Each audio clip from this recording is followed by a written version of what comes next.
एका रकमेचे 3 वर्षात 4 पट पैसे होतात, तर त्याच रकमेचे त्याच दराने 9 पट होण्यासाठी किती वर्ष लागतील?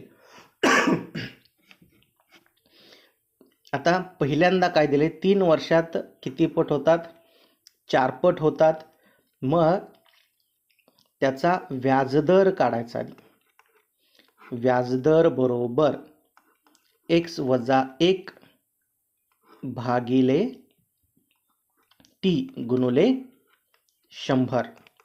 x म्हणजेच काय? दिलेली पट. x म्हणजे काय? दिलेली पट. x किती आहे? 4 वजा 1 भागिले किती वर्ष? 3 वर्ष गुणुले 100 म्हणजेच 300 भागिले 3. व्याजदर किती मिळाला? 100%. आता काय काढायचं आहे? 9 पट काढायचं आहे. पण काय? मुदत काढायची आहे टी. टी बरोबर, आता हा टी इकडे जाईल, व्याजदर इकडे येईल, म्हणजे काय येईल? x वजा 1 भागिले r गुणुले 100. किती पट करायचं आहे? 9 पट वजा 1 भागिले r किती? 100 गुणुले 100. 100ला 100 गेले, 9 वजा 1 किती? 8. म्हणजे किती वर्ष लागतील? 8 वर्ष लागतील. आता हेच आपल्याला सेम पद्धत आहे, फक्त वेगळा सोडवता येईल. ते म्हणजे कसं? पहा,